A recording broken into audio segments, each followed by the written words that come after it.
Thanks everyone for joining our Tag Marshal Expert session entitled Five Ways Springhaven Uses Cutting Edge Technology to Automate Operations and Enhance the Player Experience.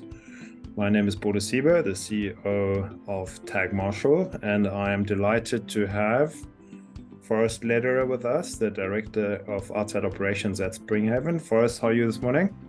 I'm doing great. Happy to be here. Thanks for having me. Thank you so much. We appreciate you making some time Of on the course. tail end of a very busy season for you guys. Forrest, let me jump straight into the heart of the matter. Tell us a little bit about Springhaven.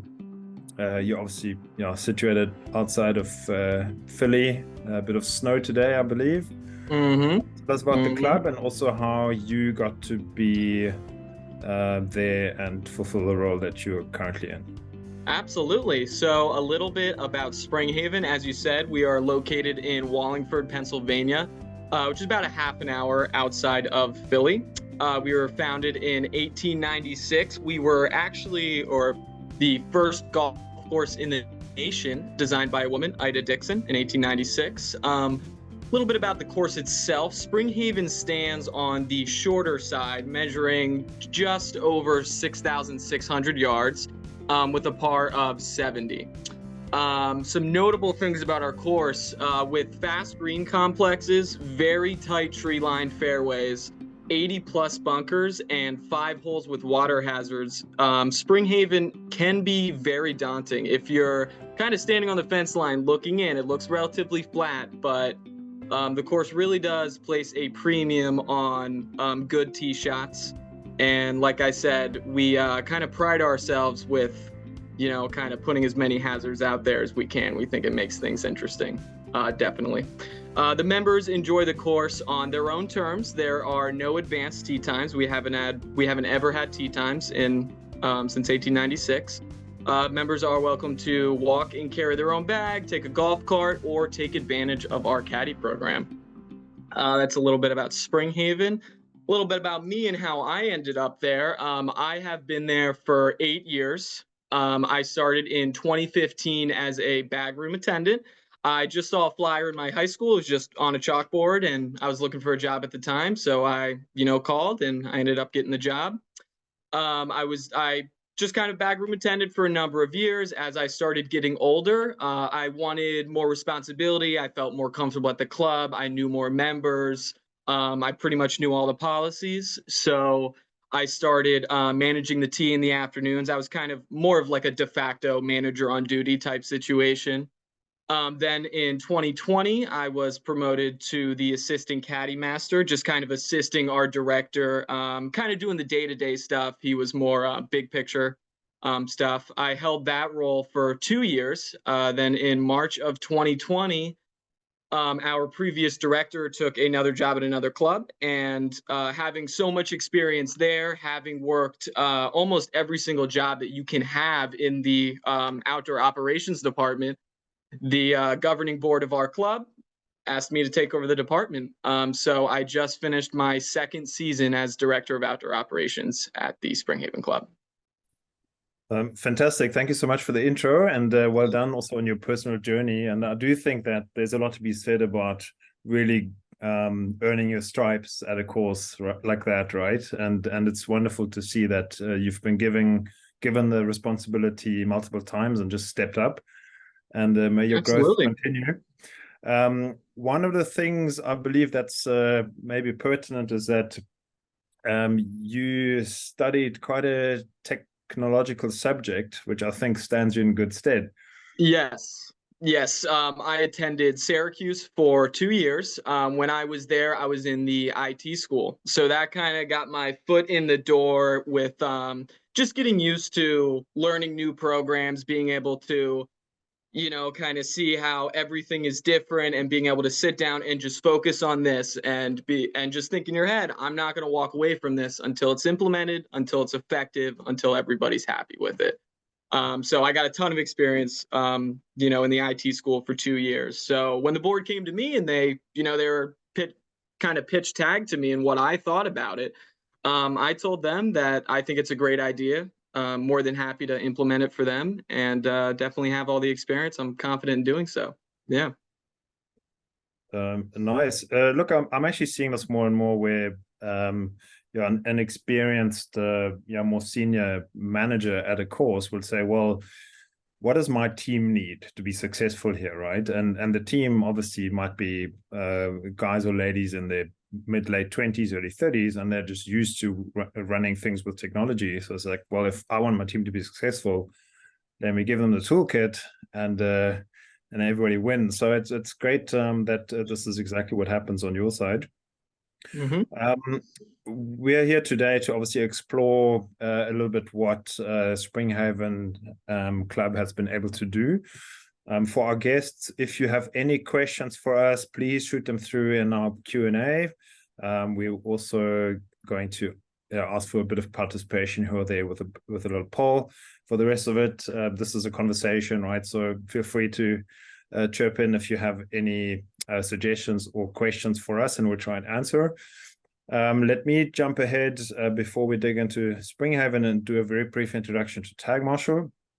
So we have, over the years, built a golf course optimization system. We're very blessed to be working with over 500 operations now. Some of the very, very best, including your Hazeltine, Baltusrol, Valhalla hosting the PGA Champs next year. There's many fantastic private clubs using our programs, but also in the Daily Field Resort space, Pinehurst hosting the US Open next year.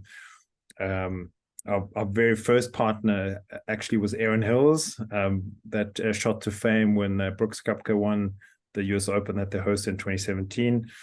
They have now been with our program for 8 years.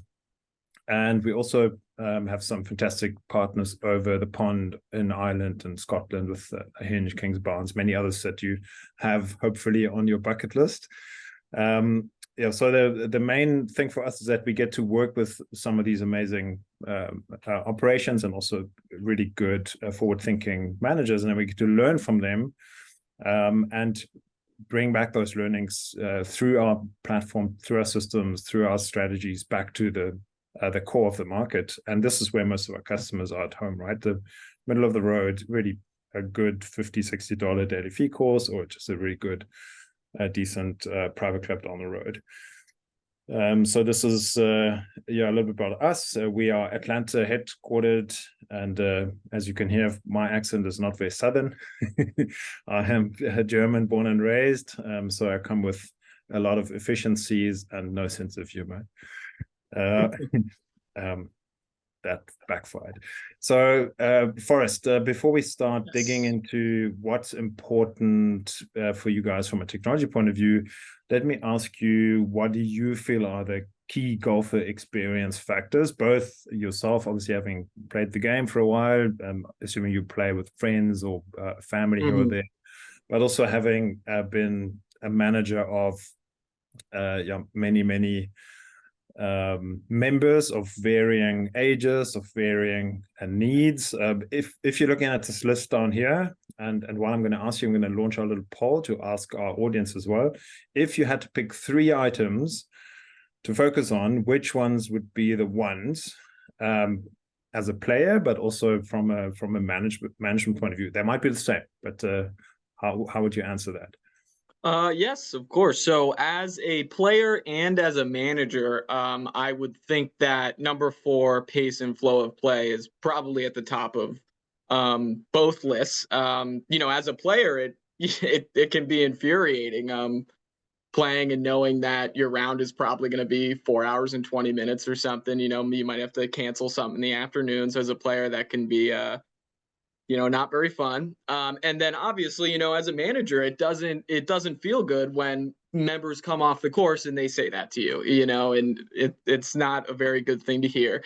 Also from, a manager standpoint, girls in accounting will often tell me that is the first thing that new members will often ask them when they're being interviewed is, what is your stated or posted time pace of play, and what percentage of your play would you say hits there? So that is for members looking to join courses, that is definitely a massively important thing.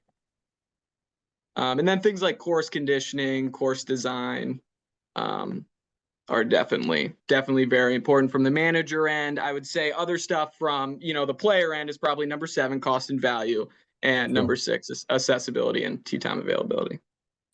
Sure. Yeah, you mentioned that at Springhaven you don't have set pre-booked tee times. No, we did not. With its own beauty for the players, but also with its own challenges, right? Yes. How many rounds do you guys do a season, and also give us an idea how long your season is? Yeah, so our season starts April 1st. It ends in November 15th. So April 1st through November 15th. We typically do anywhere between 24,000 and 28,000 rounds.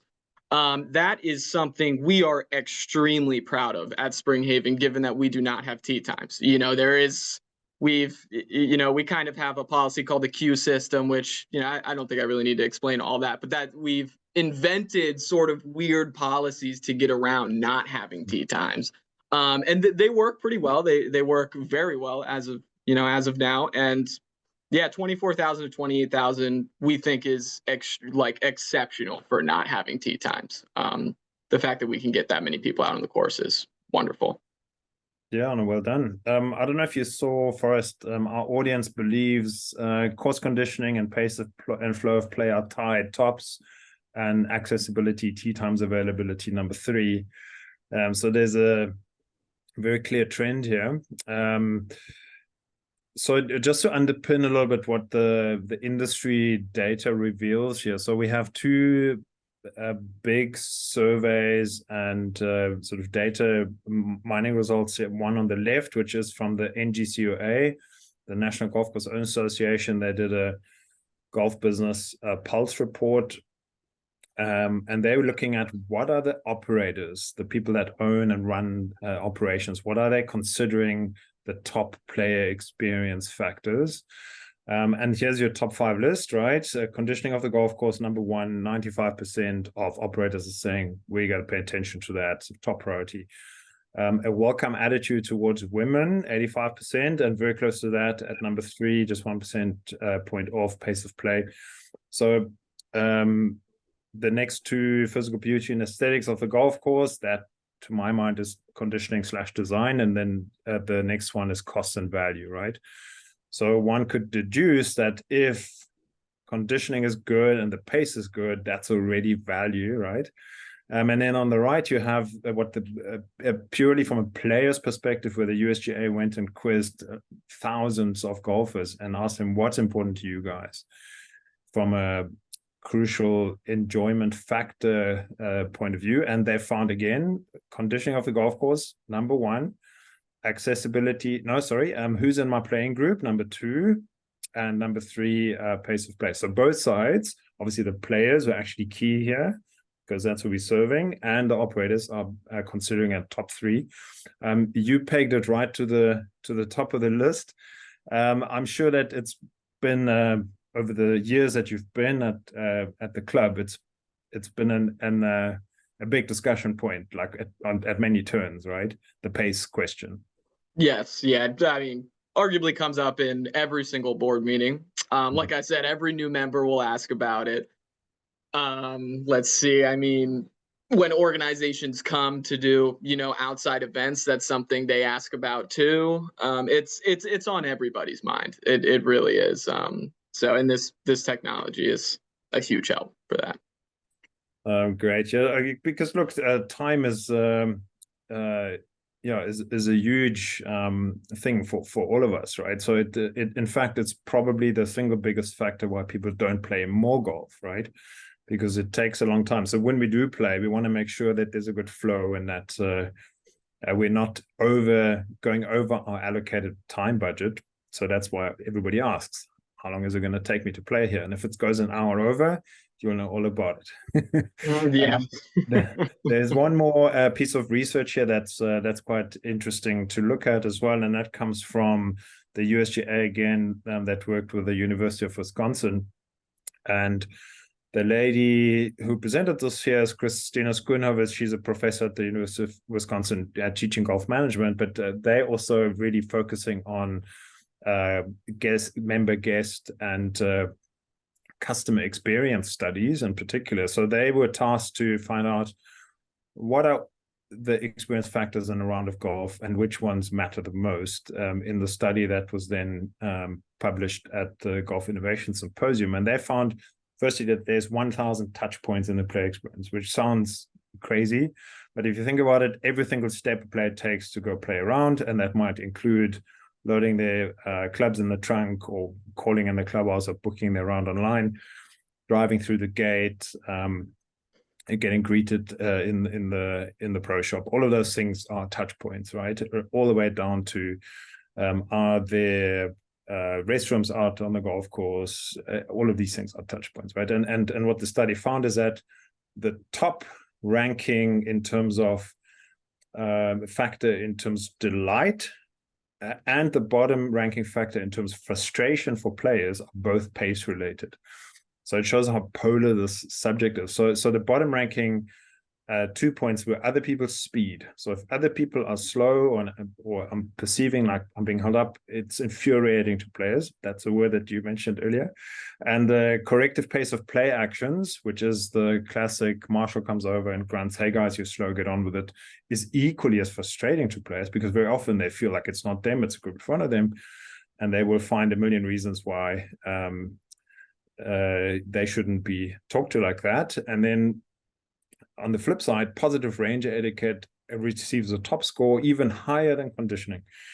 So Forrest, going back to Springhaven, yeah, how did you use to manage things at the club before you deployed technology?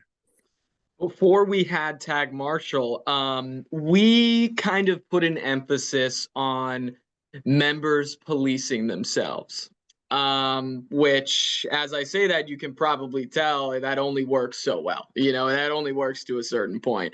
Because we did not have a ranger at Springhaven. So we pretty much didn't really have any policy in place. Members would just kind of call in and say, oh, the group in front of me is slow, and then we would just send someone out to investigate. So I guess pretty much you could say the policy was we just drove out there every single time and saw what the situation was. And obviously that on certain busy days like that can hurt us, and that's something you have to think from a staffing standpoint too, is how often is this coming up? So do you need another staff member here? And that's something we struggled with for a while, is how can we think of a better way to handle pace of play disputes and and make it so the members are more aware of everything going on. Because like you said, like some members, they'll just, play slow behind one group for 5 minutes and they'll just assume it's that group, when in reality it's two groups ahead or something else is going on. So, we found that like half the time we drove out there, that was the issue, is that the member didn't even realize that it wasn't that group. And at that point, it's like, we're just wasting time. We're wasting time sending people out there. So it was not a very good situation before we had Tag Marshall. It was very up in the air, very just kind of dealing kind of treating every situation uniquely and just handling it from there. Sure, but I can just imagine that when you get that phone call, no matter what you're doing, somebody's going to drop everything they're doing, get out there. Absolutely, right? absolutely. Because if you take your time, the players' perception of the problem grows exponentially, right? Mm-hmm. And yes. You clearly nobody at the club cares about it. And funny enough, a little secret here, this is how Tag Marshall was conceived as a solution. Sure. With exactly this situation on hole 13 and a beautiful Saturday, 4 groups backed up on the same hole. It's like, there's got to be technology that can do this better, right? Mm-hmm. But yeah, the classic way of dealing with it is obviously let's get a human out there and just patrol the course, troll it backwards and look for gaps in the field and go talk to everyone and get them to hurry up, right? But that is, again, also difficult because the players don't respond well to that role. And that's what the research says, but we all know that anecdotally. A friend of mine that plays golf in Colorado, he even, if he goes to a classically set up course like that, he would go find the marshal ahead of the round, tip him $20 and say, please be nice to me, you know. Well, that's one way to do it. Yeah, that's one way to do it, right? But look, it's just obviously it's a probably the most unthankful and impossible job to do on a golf course, actually, right? If you don't have technology to help you do it. So that's another reason why we felt technology can really help here. And on that note, let's jump into our next section: how Springhaven uses technology to automate operations, and what impact has it had on your efficiency. So yeah, why don't you briefly talk to the technology solution that you got out of the Tag Marshal stack? I'm then going to fill in the blanks, and maybe also just briefly talk to what the decision making was like for you at the club, as far as you were involved in that. Yeah, the decision making and getting Tag, we kind of just touched on it. Problems with pace of play for years and years and years. I mean, like I said, I've been there for 8 years. Comes up every year in the annual board meetings. And me and my pro, Ben Depsky, we would pitch a ranger, a human being. That's what we pitched to the board almost every single year, was that we create a role and, we get a ranger. We've never had one before since 1896. So that alone, was a tough sell. Bringing change to clubs that have been around for 100 years is very tough. So the board did not want to do that, which, I don't blame them. Like you just said, members don't really want someone breathing down their neck. It also is tough. You got to pick the right guys, got to be smart about it, So the board did not want to go with the ranger. So me and my department and the pro, we were in a unique situation where we could keep on doing what we were doing and just handling every situation uniquely. Or we can, think about some other product, some other technology. And that is where, Tag Marshal kind of came in. I wasn't the one who was doing research, but eventually somebody, found Tag Marshal and we were kind of researching it on the internet. And I think TJ was the one that maybe got in touch with you guys originally. But that's kind of pure frustration, I should say, is kind of what brought us to Tag Marshal, and just wanting to try something new, really. And then as far as how it works and, efficiency of the operation, I mean, in a very broad sense, I would say that it gives everyone the ability to just know exactly what's going on in the golf course, without constantly having to drop what they're doing and drive out there or text someone or call somebody, you know what I mean? So that I think would be the biggest thing, because all of the department heads at Springhaven have access to Tag Marshal and the map. So they all look at it. There's no more, people, I used to get calls probably like 8 times an hour. Just where is this group, or what time do you think this group's coming in, or what hole is this group on, or all this stuff. So now it's a godsend for me. I have so much time, I can do other stuff, and now everyone has this, and they can just go on it. They can see exactly where Mr. Capozzoli is. If they're bringing food out to somebody, all these different types of situations. Also, other big things like charge disputes. It helps a lot for charge disputes at our club, because we'll probably get there in a minute, but the Tag Marshal has an ability to give you a track map of where the carts go. So that is a huge thing when you go to investigate people's charges, because, mistakes happen. People are charged for 18 when they stopped at 9, but they didn't tell anyone. So instead of just taking, members' words at face value, we can now go into the track map and we can see exactly, where they drove. So we can see their map. Like if they came off the 9th hole, it'll be like a little path. Like you won't see them going past the 10th tee. In which case we would see that and be like, absolutely, sir, we'll comp a 9-hole fee for you. You know what I mean? Stuff like that. And then, other little things like cart girls, it's good for them. They can see where specific groups are, because obviously not everyone who is on the course is, drinking a lot. It's for our club anyway. It's kind of, the same groups of people. So they can kind of head straight out to certain groups of people. In regards to food, like Chef has access to this. So for our member guests, for our invitationals, for our qualifiers, Chef can look at this system and see approximately, I mean, maybe not to the minute, but within probably 3 to 4 minutes when everybody's going to come off the course. And he doesn't, have to be pestering me. So it really helps him get food ready.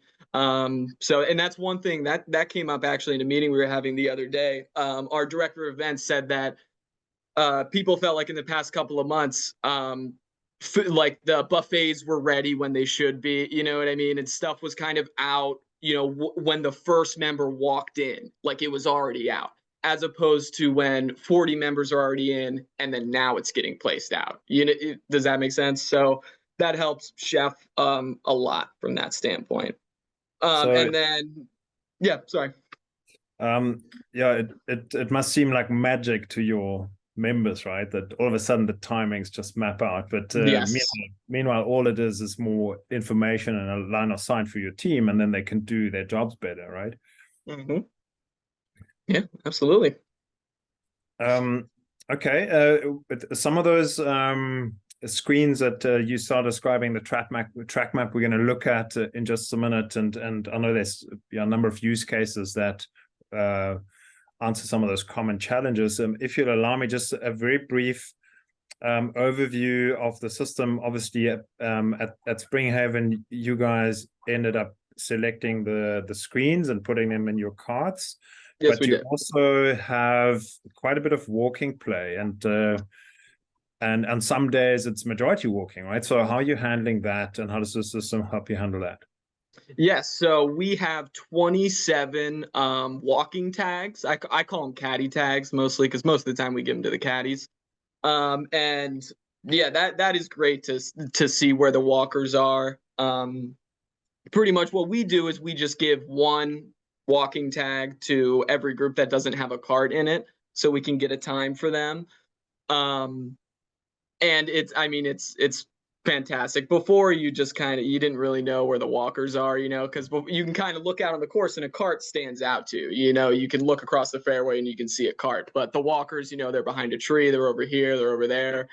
So the walking tags definitely helped a lot. Yeah.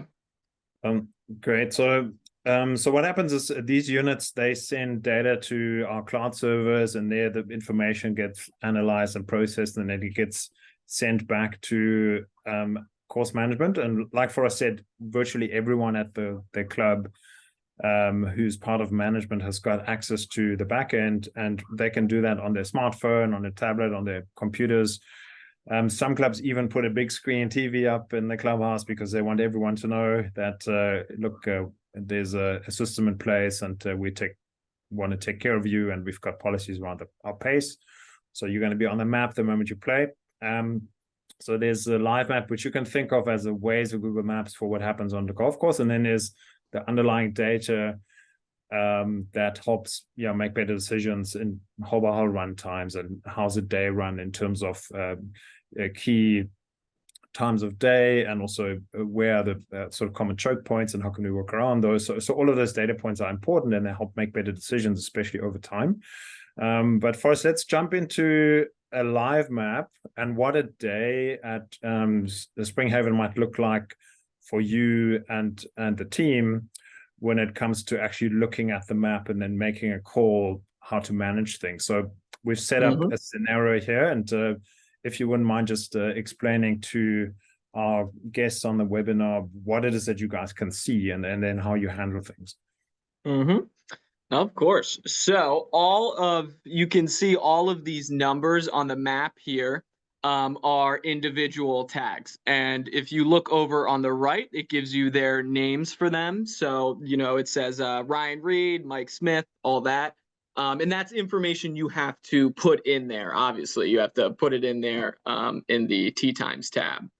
But that alone that helps me get singles out a lot, because a lot of times singles will roll up and they won't even really want to play unless there's specific people out there. So that is a feature that I use a lot, and my assistant uses a lot in the afternoon, is you can just click on all these tags.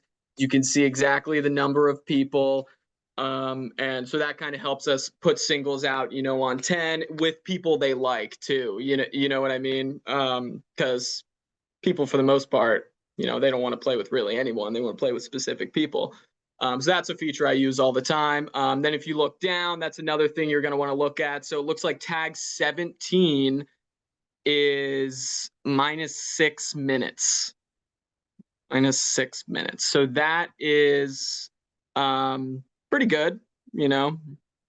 Let's see. They are off the first tee at 8:53.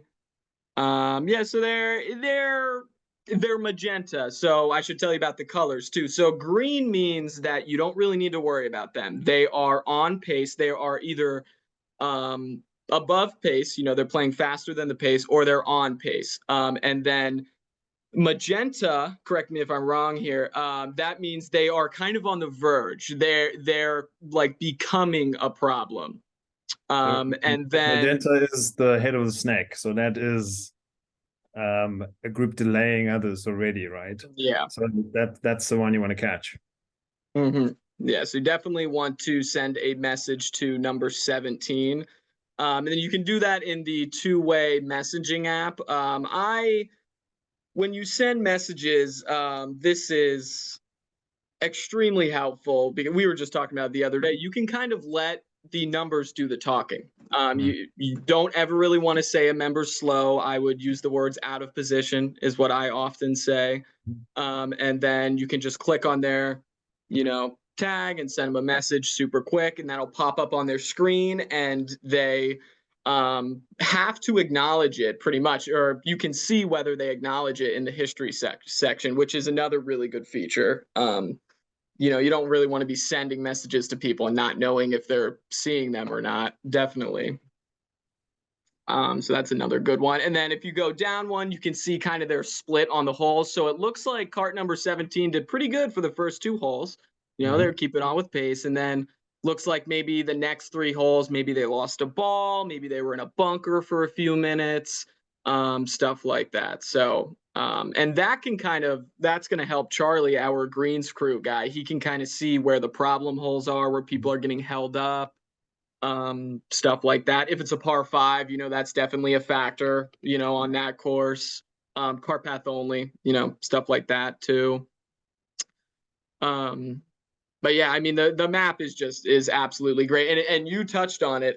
We have this map constantly playing on our computer in the podium, which is the podium is kind of the first place a member walks up to when they play. So a member can always see this. They don't have access to it on their own, but it's always on a computer, and I always, walk through, I can click on tags if they want to know who's who. Another big thing that I use the map for is when people are teeing off for the first time off the first hole, a lot of people will ask me, "Hey, Forrest, where is the first group in front of me?" Because they want to know if they're going to get held up in the first, 10 or 15 minutes. So it looks like right here, these guys got plenty of space. So tag number 11 is teeing off the first tee right here. The next closest group is tag number 22. That fairway next to hole number 1, that's number 8. So that might be a little confusing. So you got to go over to the other fairway. So they were probably very happy about that. That's probably not going to be an issue. They're almost, a hole and a half, or maybe probably 2 holes in front. So that's something almost every member asked me about that at Springhaven. So remember, going back to our title, we're looking at 5 ways in which technology helps you guys. So this again is the first one in terms of line of sight. And just to backtrack a little bit, as much as you don't have tee times, you do use the Club Essentials system, right? So from our side, we integrated with about 20 or so tee sheets, and as much as possible, we feed the tee sheet information into our system automatically via API. So when a group goes out and they're going off the first tee, the tee time that's closest to that with the names attached will then feed automatically straight into the group, or you can also manually assign those. But as far as I said, it really helps just personalizing the service out there, right? And also sometimes, because you obviously know your members, you know your players, if a group's now 5 minutes off and they just had a bad hole, as you can see here, sometimes this group I got to get on top of because it's not going to get better, and other times checking the names, no, these guys will be fine. I don't have to worry about them. They'll catch up in a minute. So having this level of line of sight is super helpful. And obviously we can do much more with the player names and collecting deeper information on them too, which helps manage people, and which we're going to talk about in just a minute. But Forrest, you mentioned that you don't actually go out generally unless you really have to, because the system allows you to ping a message to people, and this is what that looks like, right? So there's a message option that allows to send messages to all the cards that are in play or specific card only, and that can be a general message that they need to obviously confirm that they've seen it. But like with so many clubs, you obviously also concerned for player safety, and inclement weather and thunderstorms are often a reality where you're at. Mm-hmm. Tell us about how you use that weather alert feature. Yes. So the weather feature, I actually used it last week, and a number of times since we had it. So it is before we had Tag Marshal. If the siren went off, or if there was any, inclement weather, pretty much it's always signified by a siren. Me and my assistant, I would take the front nine, he would take the back nine, and it would just be, kind of word of mouth, and we'd be telling everyone to come off the course. And not only making sure we tell people, but making sure they comply. You know what I mean? Making sure they don't just look at you and nod and then keep on playing, because some people will do that. I mean, it doesn't happen often, but occasionally somebody kind of ignores the siren. So Tag, revolutionized this. So now you can pretty much just click every single tag on the course, and it has a really good grid that you can kind of manipulate. So you can click on all the active tags, and so it'll only show you the tags on the course that are in play right now. So you don't have to just spam them to every single card, or like manually do it to every single number. You can just click all the ones in play, go down the list, and just send a weather message to them. If it's super important, you can put it on high alert, and it will make a noise on the cart. It just makes like a little bing, I think it does for maybe like 3 seconds. But obviously, if it's like something dangerous, like lightning coming in right now, that's something you would use that for. And yeah, so it gets out to all the members super quick, all the carts. The only thing I would say is that you can't send them to walking tags, unfortunately. So you have to manually tell the people with walking tags, but everyone with a cart gets that message immediately. And then you can see who acknowledged it. So you can go into the history tab, see who acknowledged it. And what I often do is I kind of drive out there and I talk to the people who did not acknowledge it. So the system kind of pretty much tells you right off the bat who's ignoring it. And you can just drive right out there to them. Also, you can just look at the overhead map to see who's ignoring it too. Like in theory, everyone should pretty much drive off the course, or under certain shelters or in certain areas when a siren goes off. So if you just pull up the map, it'll, it's very obvious who complied and who didn't.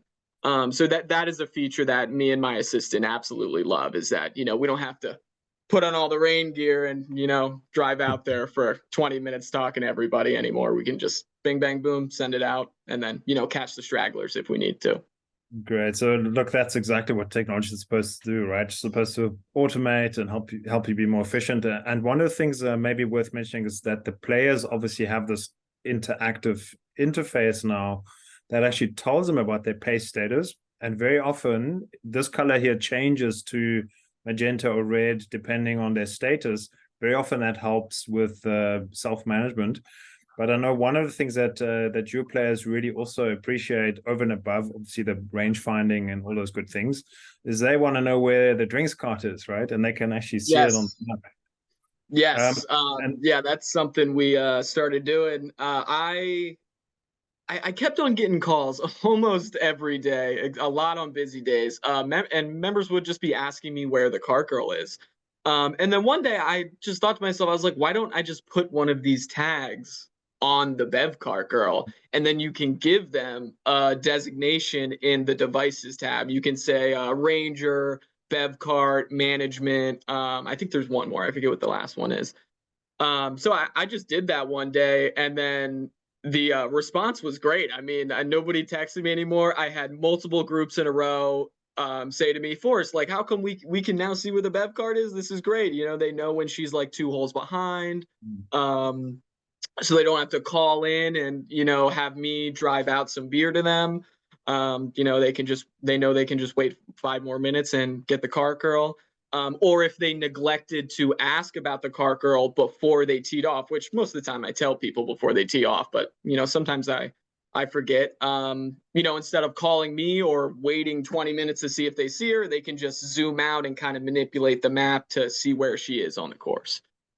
You know, members, yeah, I've gotten a lot of compliments on that feature. Members like that. I believe driving out beers is a thing at Springhaven. You even have your own name for it. Yes, members call them airstrikes. Yeah, we used to have to do a lot of airstrikes, especially on the weekend. And you know, which is something we're not opposed to doing. We're happy to do it. But again, you know, we've talked about is when you have busy days, it's stuff like that that you know, really don't want to spare a guy to do. If you can, you know, have technology in place so that members can, you know, see the carkle and they don't have to bother us, it's just, you know, it's great. Brilliant. And I know one thing that your pro and yeah, the golf side of the operation uses a lot is Golf Genius. How's that landed with the membership? And I know that you're busy, of course, doing quite a few golf days and tournaments and that. Yeah, they like it. Live scoring. I think they've only done it a couple of days. We don't have it in effect for every tournament or every day. And as the director of outdoor ops, I don't have a bunch directly to do with that, but the members do like that.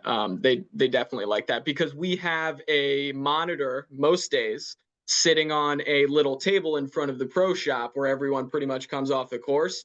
So now instead of, you know, a tournament coming in and having everyone, you know, wait potentially 40 minutes for all of the scores to come in, the members can do it themselves and they come in and it's all just, you know, on a TV and nobody really has to wait. You know, pros still have to touch some things up. You know, there might be, you know, some other stuff they have to handle.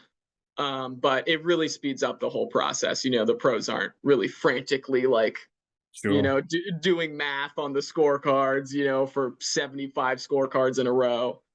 So that definitely helped them out a lot. Yeah. What we're hearing a lot that the players also really just know, they want to know what's happening, right? In terms of especially if they're having a great day, like they want to know, am I in contention here? Who am I up against, right? So seeing the live leaderboard is great while you're playing. So what the system does is, because obviously everything's geolocation backed, we would actually prompt the players to update their scores once they come off the off the green. So it's as close to live as you can get in a sort of amateur setting, which is obviously elevates the whole event, which is always great. Let's talk about the next feature. And I know that you guys obviously started mid-season, and your superintendent is snowed under with making sure that your courses in prime neck, but I believe that the geofencing is something that you're looking at implementing potentially for next season, right? Yes, yeah, we are. We actually had a conversation about it yesterday. Yeah, we are hoping to have it in place by April 1st. So by opening day, we want to have the geofencing in place. Yeah. Maybe I can just talk. Our superintendent's, yeah, he's super excited about it. Yeah, sure. And obviously he's got his hands full turf protecting and so on, right? So what we're hearing a lot is that this is super helpful in terms of player compliance. So what we do is the system, it beeps at a player when they're entering an area that they're not supposed to. They can see it on the screen even. This is okay, this is geofence, don't go in, but sometimes they may not have paid attention. So then it beeps at them. It's almost like a truck reversing, and it pops open an alert. And yeah, they're normally very compliant, get out quickly. And to Forrest's point, the track map that records the history obviously also has a history of geofence breaches. So that's always helpful. Um, and what it really does as well is, like, if there's any roping or signage out on the golf course, we have a lot of golf courses saying, well, we need just a fraction of that now, right? And if there's any changes needed, car pass only, what have you, we can just quickly key them in and activate, and everything's changed. We don't need to do it tomorrow in terms of roping. We can do it right then. So again, it's about efficiencies, and I'm excited that that your team is going to implement. Let's jump ahead. From a player experience point of view, obviously we spoke about the importance of the pace, and you mentioned already a whole lot of player enhancement features that the system brings to your members. But one of the things that's important is obviously the overall performance of the golf course when it comes to pace. And there's obviously the backend data that I spoke to earlier that shows the hole by hole runtime. It shows the breakdown of how the course performed across a period in terms of how many groups were on pace or slow, and slow at what severity, and what was our round times, how's the day breakdown. All of those things are analyzed. And we're also looking at how many interactions has the team had, just to make sure that things move as best as possible. So this is a busy day out, and you're coming in at 3:59. In fact, your entire season, since you turned on the program, your goal time was 3:53, which is nice and tight, but you've got a smartly designed course too. And you're coming in at 3:54, just 1 minute, 40 seconds over. And that's fantastic for your first season. Obviously, well done. Yeah. I'll let you talk to how you use that in just a minute. But one thing I want to point out is that in just 5 months, or so, the team at Springhaven has had 4,443 system interactions, right? So that's over 1,000 a month. It would have been 4.5 months. So it really shows how your team's dialed in, and that just use the information and the line of sight. And all of those, like you said, all of those texts you used to get, all of those calls they used to get, they're now just asking the system, right? Mm-hmm. But talk a little bit how you use this information to maybe report, or also check in on your performance and how things are working out. Yeah. So all of this data I send to our head pro, and he shares it in board meetings almost every week. And we are using it a lot right now because we are thinking of making some policies starting opening day this upcoming year, in regards to pace of play. So that is something the board is currently doing around this time of year. They're looking at all this data, and they're trying to come up with some policies. How do you handle repeat offenders of pace of play? If somebody plays 5 days a week and goes over pace of play 4 out of the 5 times, how do you handle that? And obviously, none of these conversations would be taking place. None of these policies would be created if we did not have what is on the screen right now, all of this data. So it's extremely helpful for everybody. And yeah, I think we got some time. I don't really know what the board is thinking in terms of policies. But yeah, this is all data that is absolutely crucial when you go to creating stuff like that. Definitely. That's great to hear that it's really setting new standards and just giving your course management just so many more options in terms of how you set policies to keep improving, right? And also to keep elevating your experience. One thing, let me just jump back here. So if you click on any of those individual bars here, they actually symbolize a day. But then a single day would then also have those individual bars as individual tee times, right? So there's your 6:55 tee time, or going right through to 2 p.m. And every single round's recorded. So if I click on it, or if I hover over it, I'll see who the players were. And then if I click on it, I can see the track map that we've now spoken about a few times. Give us sort of a common use case that you might use this for that used to be a challenge previously. So how is this helpful to you guys? Track map. Yeah. I'll use a most recent example that happened last week. So our Superintendent Charlie, he had staked off this new area kind of right to the left of a car path on one of the holes. And Charlie comes in one day and there is several deep tire marks right through where he was kind of trying to keep staked off. So Charlie comes up to me and he basically wants to know who did it. He wants to know if it was one of our members or possibly one of his greens crew. So that is a perfect example of when you would pull up the track map. And there wasn't a lot of play that day. So luckily I could just go through. It took me like 10 minutes. I just kind of went through a couple of groups until I found one whose map kind of pretty much coincided with where we were talking about, and we were able to kind of figure out who it was. And Charlie, kind of took it over at that point. And then another thing that we do is some of the cart girls. I don't want to throw them under the bus, but they have to stay on the cart paths. And just the other week, their cart came in, and their cart was really dirty on the bottom. And Bridget, again, just kind of for accountability reasons, wanted to know where the cart girls had gone. So I pulled up the track map and I, showed her the track map for that. So that's great. Another thing is lost items. A member can say, hey, I think I lost an item between 13 and 16, and I can kind of see their track map, and I'll just kind of ride along. I'll pull it up on my phone and kind of ride along with it, looking at where they could have dropped it, stuff like that. It's really helpful for kind of knowing every step that a member takes out there, more or less. It's very interesting that we can get that information and we can act on it. All of those situations I just described before having this program, there was virtually no way to figure out any of those situations. I mean, no way to tell Charlie who did it, pretty much no way to find that guy's club, besides just randomly driving around and looking for it. Sending a search party. yeah. I mean, it helps a lot, definitely. I know one other common challenge is if you don't have this line of sight, and obviously that's changed completely with you guys, but a common challenge is if you don't have the data, a member or a player might come post round or even 3 days later and said, hey guys, the round you made me play on Saturday, it was 5 hours, really not happy, it keeps happening, pace of play, this and that issue, right? So it's really difficult to actually have this conversation if you don't have data, because what are you going to say, right?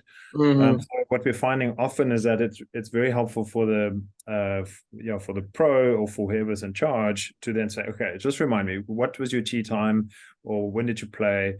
Find the name, go look at it, and then actually look at the facts, because very often pace of play, and we looked at it earlier, is such a polar experience for people, and perception becomes reality very quickly, and then it festers maybe over a few days, and then they come back and offload. and so to have the information say, hey, your round actually was 4 hours and 7 minutes exactly, and in fact on hole number 7 and 8 you were holding up the group behind you, do you remember that we had a chat to you to try and pick up the pace? And all of a sudden, the landscape of the conversation is completely changed, because the system balances the powers that be, right? So this is in the daily fee space. You can imagine there's a lot of post-round complaints where people are asking for comps or money back, whatever, that's pace related.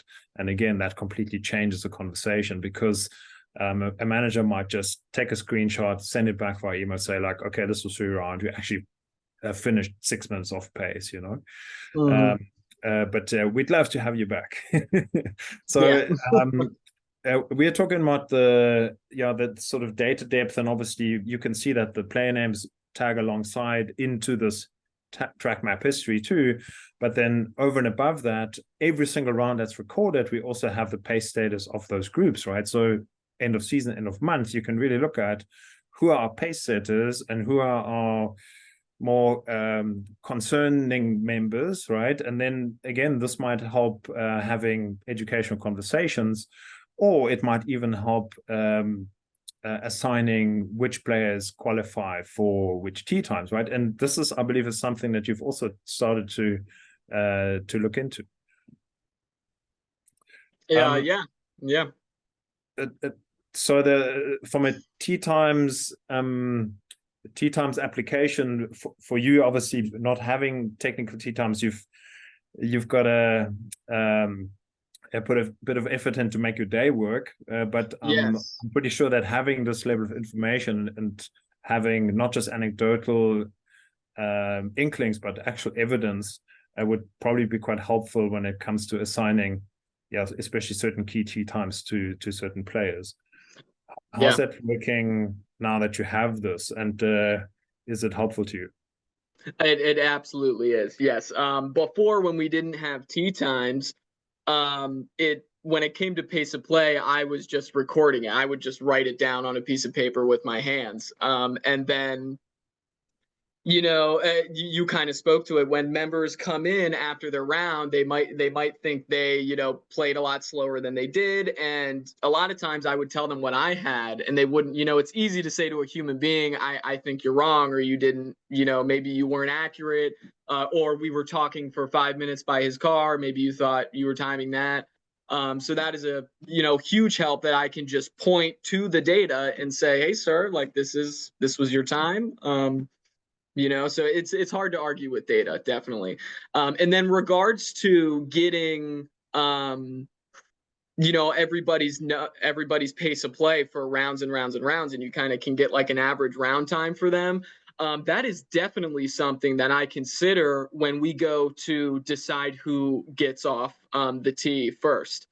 We have a system in place called the queue system, where if you're a group of four, you need 3 out of your 4 players to get a number, and then you tee off the first tee corresponding to that number.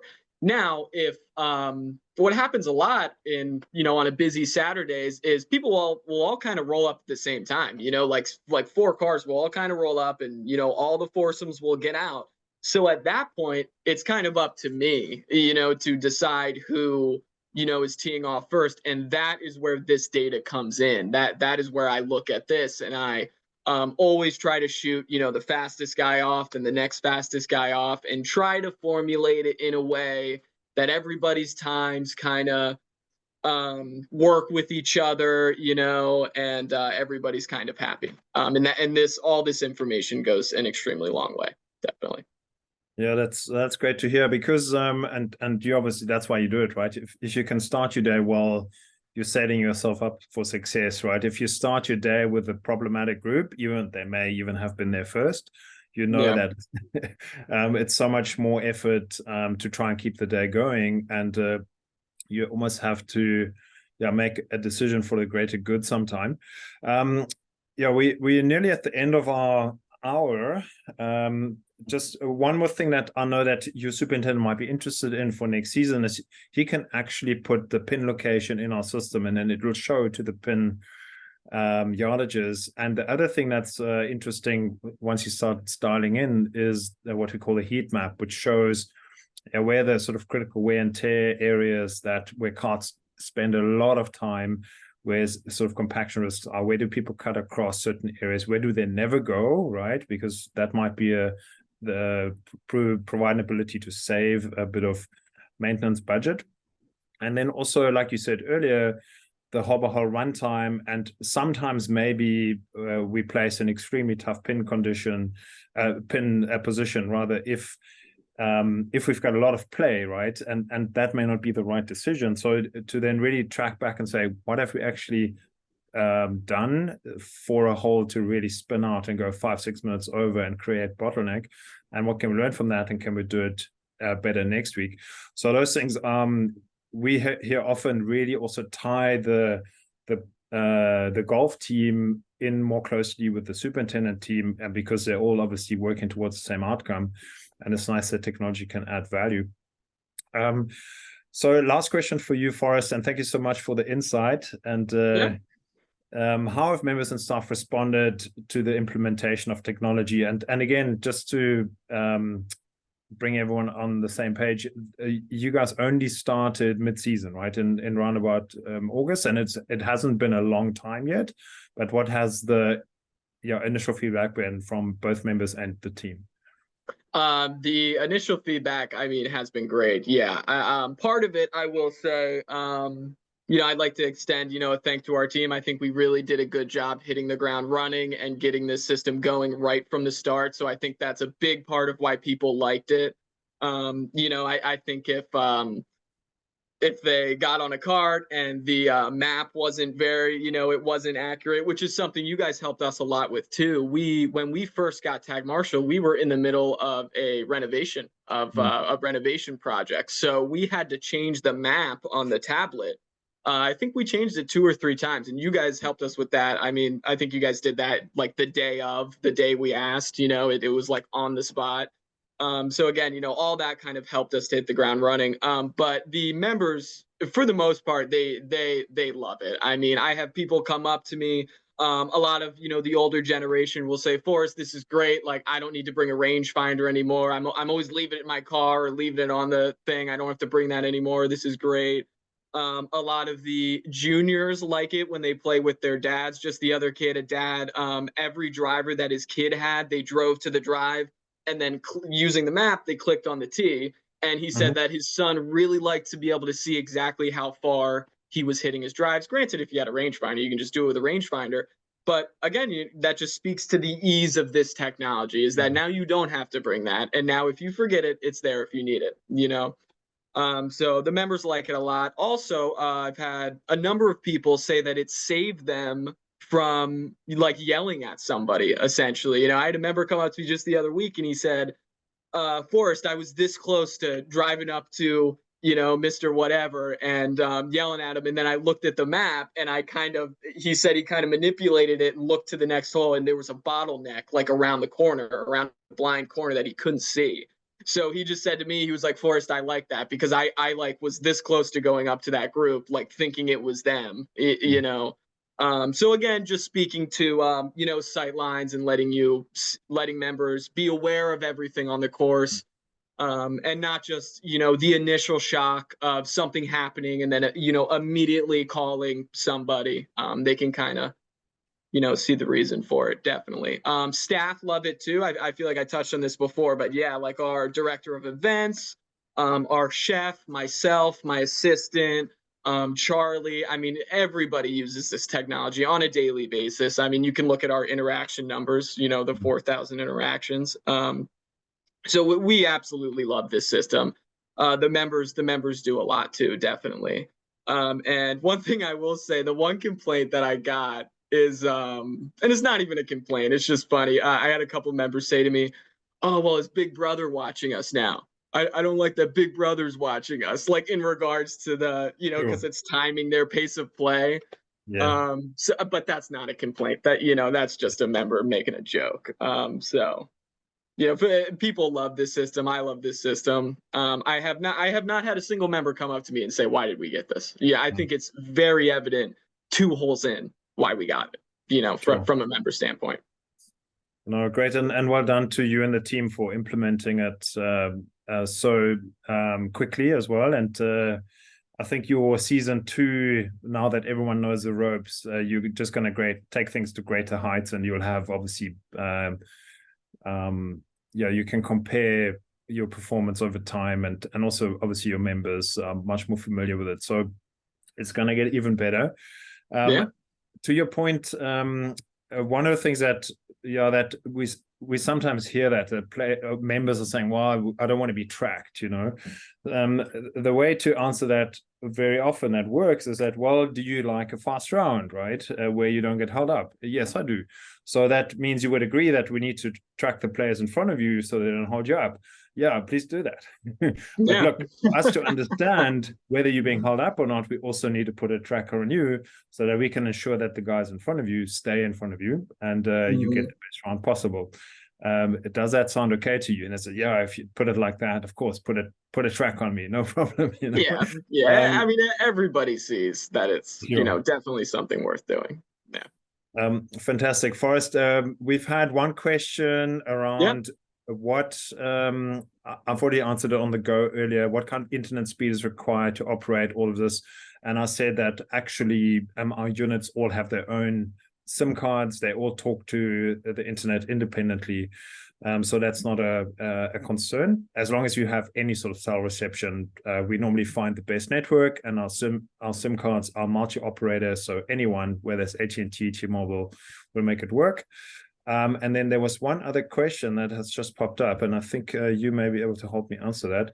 We have quite a few older members at our facility. Are there any emergency features that members can use if they need assistance on the course? I don't know if you're familiar with those yet, Forrest? Yeah, I can touch on that. Yes, there is. Yeah, you can. There is a like ask for help button on the tablet. And I believe there's an ask for help, and then I think there's a separate, just straight up emergency button too that we haven't ever needed to use. But yes, there is definitely a button on there that will send a message directly to the whoever has the map up on their screen, directly to the main user. And it'll give you a sound. It'll pop up in the top left corner of your screen. It will not go away until you acknowledge it. And again, if you have this on your phone, then if you, let's say you step away and you're in a meeting, it'll pop up on your phone too. So yeah, there is definitely something you can use for that. That just happened to us the other day too. I was talking to you about it the other day. Yeah, we had a member out there who was a little dehydrated, just kind of moving a little slow. Nothing really wrong, not sick or anything, just kind of, feeling a little bit out of it. And he just kind of wanted to come off the course, but he was playing by himself on a cart, and he wasn't confident in his ability to drive the cart back to the clubhouse. So he used that help button, and he got in touch with me, and me and a guy drove out there, and we, put him on a cart, hopped on the other cart, drove both the carts back. And another reason he did that is because he didn't have my cell phone information. So that is a big pro for people who are part of your membership that don't maybe they don't go there every day, maybe they don't have the cell phones of like the pros and the pro shop, maybe they golf once a week. So it's really good for people that if they don't have any other way to contact, they can do it through there. Sure, but also if you're unlucky, all of those people are snowed under, or it's their day off, and now you've trying to phone 3 people, nobody picks up, right? So that's where obviously the system will talk to whoever's dialed in, and it'll get the message through. Forrest, one of the things that we obviously need to do is stay on pace, and while we're happy to answer the questions even for over time, and thank you to our audience for the questions, we do need to end our round here with you. Thank you so much. It's no been problem. a delight to learn a bit more about Springhaven, and also how you and the team are dialing into the opportunity, and really to the betterment of the course. And again, well done. Your performance is great in just a few months. So next season, we're expecting big things from you. Have a good break, and we're hoping that 2024 will be a wonderful season for you and the team at the club. And thank you so much for your time and agreeing to come online with us. Absolutely, no problem. Happy to be here. And thanks to our guests as well for giving of your time. We really appreciate it. If you have any questions for us, shoot them through to David Hamilton. You've got his details on here, or Joey Walters, our GM. They're both down in Atlanta. Okay, thanks everyone, and take care.